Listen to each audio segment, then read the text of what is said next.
आणि आता घेणार आहोत दिवसभरातील महत्त्वाच्या बातम्यांचा वेगवान आढावा। आशीर्वाद दिला नाही तर खात्यामधून 1500 रुपये परत घेणार रवी राणा यांचं वक्तव्य। तर ते वक्तव्य गमतीनं केलं होतं रवी राणांचा खुलासा। रवी राणा बेईमान माणूस, सरकारकडून राज्यातील महिलांचा अपमान, सरकारी पैसा त्यांच्या बापाचा आहे का, विजय वडेट्टीवार यांचा सवाल।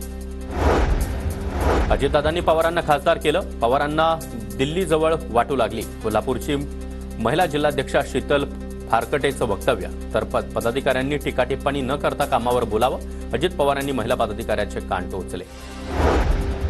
जळगावच्या अंमळनेरमध्ये शेतकरी संवाद मेळाव्याच्या कार्यक्रमात अजित पवार गटाचे पदाधिकारी आणि पोलिसांमध्ये बाचाबाची। पोलिसांनी व्यासपीठाजवळ थांबण्यास मनाई केल्यानं पदाधिकारी पोलिसांवरच भडकले। लाडकी बहीणच्या अंमलबजावणीसाठी विधानसभानिहाय समित्या स्थापन, मतदारसंघातील सर्व पात्र महिलांचे अर्ज भरून शासनाकडे पाठवण्याची जबाबदारी समित्यांवर, पात्र महिलांची यादी तयार करण्याच्या सूचना। नागपूर विधान भवनामध्ये प्रत्येक आमदाराच्या डेस्कवर एक लॅपटॉप आणि नवीन माईक बसवण्यात येणार। येत्या हिवाळी अधिवेशनापूर्वी नवीन यंत्रणा कार्यान्वित होणार। नागपूरमध्ये सुरू असलेल्या अर्धवट सिमेंट रोडच्या कामाची देवेंद्र फडणवीस यांच्याकडून पाहणी। नागरिकांच्या संतापानंतर पाहणी करताच अवघ्या काही तासात कामाला सुरुवात। अहमदनगरमध्ये आमदार बबनराव पाचपुते यांना भाजपमधूनच निवडणुकीसाठी आव्हान। सुवर्णा पाचपुते यांच्याकडून श्रीगोंदा मतदारसंघातून निवडणुकीची तयारी। सुवर्णा पाचपुते भाजपच्या नेत्या। कोकण मार्गावरून धावणाऱ्या नियमित गाड्यांसह आतापर्यंत जाहीर केलेल्या 278 फेऱ्यांचं आरक्षण हाऊसफुल। वंदे भारत एक्सप्रेस गाड्याही फुल्ल असल्यानं चाकरमान्यांचा हिरमोड। वाशिम शहराला पाणीपुरवठा करणाऱ्या एकबुर्जी प्रकल्पामध्ये 46.44% जलसाठा। पावसाचा जोर ओसरल्यानं वाशिमकरांवर पाणी टंचाईची टांगती तलवार। गोंदियामध्ये गेल्या महिन्यामध्ये झालेल्या दमदार पावसामुळे हजरा फॉल धबधबा प्रवाहित। हजरा फॉल परिसर पर्यटकांनी गजबजला। अहमदनगर जिल्ह्यातील कोल्हाळेश्वर महादेवाच्या दर्शनासाठी भाविकांची मोठी गर्दी। मंदिराला पौराणिक महत्त्व असल्यानं दर्शनासाठी मोठ्या संख्येनं भाविक दाखल। वाशिमच्या कारंजा शहरामध्ये विश्व मांगल्य सभेच्या वतीनं महिलांची कावड यात्रा। महिलांकडून हर हर महादेवाचा जयघोष। महिलांचा कावड यात्रेमध्ये मोठा सहभाग। श्रावण महिन्यातील दुसरा सोमवार निमित्त परळीमधील वैजनाथ मंदिरामध्ये दर्शनासाठी भाविकांची मोठी गर्दी। श्रावणानिमित्त मंदिरावर आकर्षक विद्युत रोषणाई।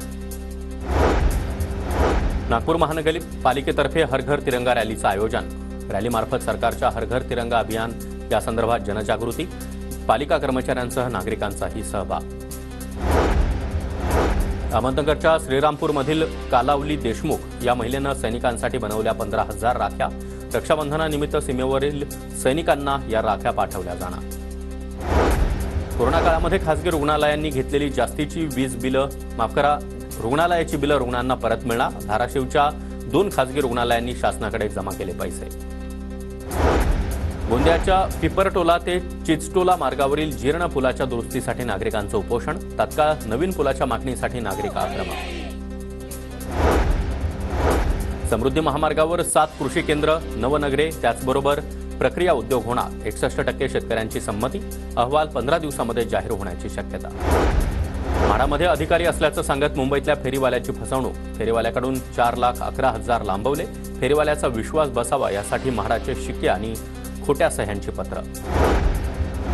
मुंबई मेट्रो 3 मार्गिकेवरील एका झाडासाठी 2 लाख तर 584 झाडांसाठी 12 कोटींचा खर्च। MMRDकडून कुलाबा ते सिब्ज मेट्रो 3 मार्गिकेवर झाडं लावण्यासाठी तब्बल 12 कोटींचा खर्च। BBA, BCA, BMS त्याचबरोबर BBM या अभ्यासक्रमांसाठी 29 ऑगस्टपासून प्रवेश सुरू। CETचा निकाल 28 ऑगस्टला जाहीर केला जाणार। समृद्धी महामार्गाची वाढवण बंदराला जोडणी दिली जाणार। इगतपुरी ते चारोटी असा 90 किलोमीटरचा नवा महामार्ग प्रस्तावित। विदर्भ आणि मराठवाड्यातील मालाची वाहतूक थेट वाढवण बंदरामध्ये करणं शक्य होणार। नागपुरातील VNIT रोड परिसरामध्ये हिट अँड रनची घटना। रस्ता लगत उभ्या असलेल्या कारला भरधाव कारची धडक दिलेल्या कारमधील 5 जणांपैकी 1 जण जखमी।